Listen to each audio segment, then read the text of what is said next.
What are you two doing sitting there? Plotting? Yeah, we're plotting. Plotting to steal. To steal what? Steal the information. All of it. Information is power. If you don't have the information, one cannot seize power. You need to think about becoming mentally competitive. Being black does not free you from being a responsible individual.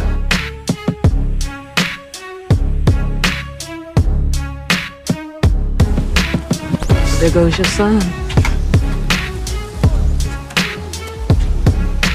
You wanted him, you got him. Why are you trying to make this so easy? Well, it's like you told me. I can't teach him how to be a man. That's your job. Give you $5 for the whole lawn with not one leaf on it. $5. Man, that ain't shit. I can make more than that doing that. Oh yeah, doing what? He worked for his uncle. Oh, well, that's too bad. I guess I just have to get my son to do it for me. Do what? I want you to rake up these leaves off the lawn. Hey, boy, don't look at me funny if I ask you to do something. Here, take this. There's 2 trash bags right there on the ground. See y'all later. Damn, your daddy mean. Worse than the boogeyman himself. On the rules of the house, it's the same thing as weekends, you remember? All right, then what are they? Clean the bathroom, sink, floor, and toilet. I gotta clean that tub? Yeah. Dad, can I ask you something? Mm-hmm. What do you have to do around here? I don't have to do nothing around here except for pay the bills, put food on the table, and put clothes on your back. You understand? Now I have to pay the bills. You know, Trey, you may think I'm being hard on you right now, but I'm not. What I'm doing is I'm trying to teach you how to be responsible. It's like your little friends across the street, they don't have anybody to show them how to do that. They don't. You're gonna see how they end up, too. I'm glad you're here, Trey. You're a prince, you know that? You're the prince, I'm the king. Why don't y'all take a look at that sign up there? See what it says? Hi, this is Eric Little. I just wanted to reach out and continue my journey with parents.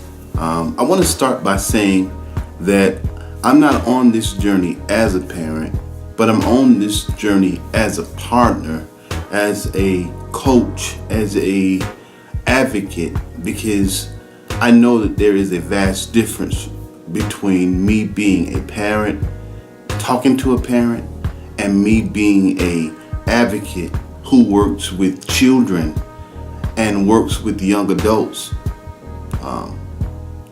through which I get most of my understanding and most of my information that I'm sharing back with you as a parent. Also, I've been a child. I've also had my own life experiences with parents, with my own parents. And so it's from a well of experiences and a well of information that I have received through my many years since 2003, working with children on levels of middle school, high school, elementary school, and even college level.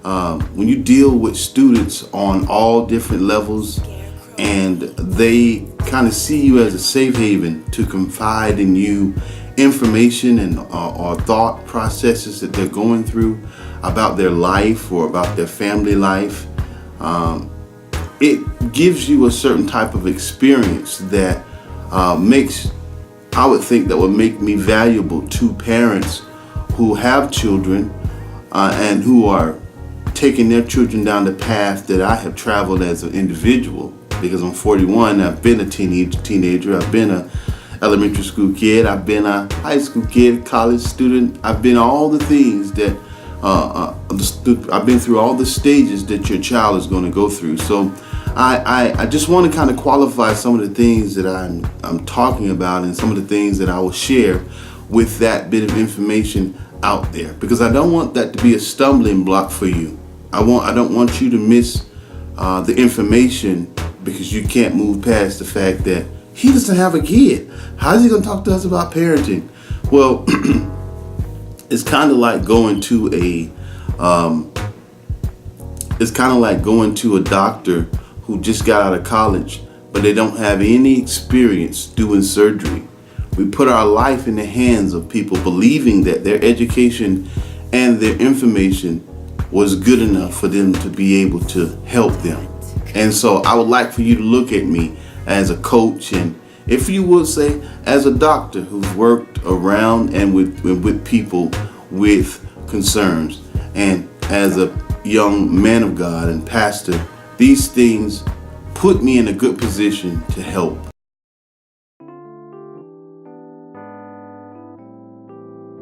I just kind of wanted to pre-qualify some of the things that I'm going to say with that, because this segment of Uncensored Truth, as it relates to parenting, I only want to talk about you. Because I realized through all of the years that I've worked with students, and even through the years that I've lived, all parenting begins with you. It begins with how you are as a person. You are a sum of the kind of parent you will become.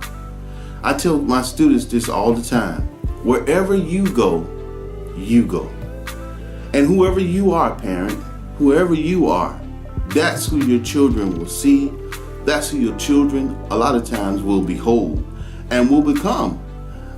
In some instances, not all. I know all of us as adults have said to ourselves, man, I don't want to be like my dad, or I don't want to be like my mom. But isn't it something, as we're going through the course of our life and as we're matriculating, you start to see more of the people you said you didn't want to be and the things you said you didn't want to do, like personality traits. You find yourself responding in some ways just like they would respond. And that happens primarily because there's an 80-20 rule. I know you heard it on the Why Do We Get Married movie with Tyler Perry, but that's not what I'm talking about. The 80-20 rule. What's the 80-20 rule? The 80-20 rule is that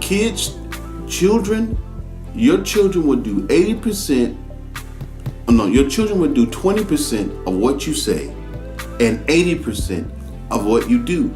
So your demonstration will mold your children 80% of the time more than your articulation. You can say, don't do this. You can say you shouldn't do that. But most of the time, they're going to look at what you do. And this is the thing. When I talk to most students on elementary, middle, high school, or college level, most of their breakdown in their relationship with their parents start with what their parents do. So much of the trust of your child, so much of the trust in between you and your child's relationship starts with what they see you do. And so often, and it's tragic, parents lose the trust of their children because they lose the respect for you because of what they see you do. They are so impacted by that. And so I want you to understand that as a parent, because there is a problem in this world. There's a problem with the way we see the children matriculating, the way we see these young adults matriculating. And like I said in my last video, for those of us who are between the age of 25 and 40, we represent the new wave of parenting, a new wave. And if the way results we're seeing in our young adults and the results we're seeing in our middle and high school and in our elementary school kids are going to change, we are the ones that's got to make a decision. We've got to make that decision. One, to look at the man in the mirror and make some personal changes in our life that don't counteract the things we're trying to teach our children. And then we need to change how we view parenting. And we can't change how we view parenting until we deal with some of the things in our past that has hindered the way we parent. So I just want to utilize this segment just to talk to you about you. See, I said earlier, the parent is only as good as you are, as the individual. First thing I want you to do, whenever you decide to watch this video, is I want you to take a piece of paper, or I want you to take a recorder. So many of us have the media devices. I want you to take your media device, your phone, and if you have a recorder, a video, or not video, but an audio recorder, I want you to hit record, and I want you to spend a little bit of time this evening or this morning or whenever you see this video, and I want you to record yourself giving an audible review of your childhood. What was your relationship with your father? How did he talk to you? How did you feel about how he spoke to you? How did you relate to your father? Did you have a real, genuine relationship with your father? How did you relate to your mother? Did you and your mother talk? Did you guys have a real relationship? Was she someone that you could listen to? And I know this is sensitive, did either one of your parents do something inappropriate to you? Did they abuse you physically? How did that make you feel? Did you experience some kind of tragedy with your parents, whether it be rape or molestation? What happened in that relationship? How was your relationship with your aunts and uncles? Did you experience any abuse or any type of maleficent thing in those relationships? On the flip side, were they great? Did you have a great relationship with your father? Did you have a great relationship with your mom? How did your mom and dad treat you? How did you feel about that? These may seem like, this is crazy, I don't want to do that. But you know what? In order to lead better, you have to be better. And as a parent, you are a leader. You are a leader of your child. And you know what? So often, I feel like, especially when I'm dealing with parents feel like Charles Barkley did back in the 90s when he came out in an interview and he told the media, I am not a role model. He said the parents should be the child's first role model. But so many of our parents today don't want to be their child's role model, because so many of the parents that I have had experience with are young parents. They have 12-year-olds and 13-year-olds, and they're still in their 30s, early 30s. Some parents I know and that I've experienced are in their 20s. Some are even in their teens, 19, 20, 21, and they have 3 and 4-year-olds. And they're not thinking about being their child's role model. Why? Because so many of this is the dilemma. So many of our parents today are still trying to enjoy life, even with the responsibility of having children. I know of a parent, one of my students told me that their parents smoke weed with them and their friends. Now this is the thing. They would rather smoke weed with their child than have their children out smoking weed with friends who might run across some synthetic weed or something like that. Now, to some people that may be, that's a cool parent. But really, is that the thing that we want to model and demonstrate? Well, what's going to happen when you put your foot down and you try to challenge them in their growing years not to make bad decisions? And they're going to look back at you and they will throw that stuff back up in your face. Well, how do you know that, Eric? Well, I know that because I talk to most of the children that I work with and that I work with over the years, and they always talk to me about what you do and how that affects how they hear you and how they follow you and how they learn from you. So they'd rather talk to someone like me than to talk, unfortunately, to so many of their parents. And it's not that I'm better than their parents, I just appear to be a safer person than their parents, because they don't see, all they can see is what they see me do at work, and I begin to gain trust in how I treat them and interact with them, and I gain their trust. But parents, you can gain your child's trust. You can gain your child's trust by just tapping into relationship with them and becoming real with them about what your struggles are. Let your kids know that if there's an area that you're struggling to connect with them, let them know why. Their biggest question to me is why. Why do you think my mom does this? Why do you think my dad does this? You're an adult, Mr. Little, tell me. They just want to know why. And so I challenge you today to spend some time examining you, examining what makes you tick. I want you to examine why you do the things you do. I want you to go back and I want you to examine that. Are you a person with low self-esteem? Are you a person that never ever knew affection as a child, and so you have a hard time giving affection? Are you a child that was never, are you an adult that was never able to communicate yourself clearly to your parents when you were a child because your parents were cold, harsh, or they just didn't want to hear what you had to say?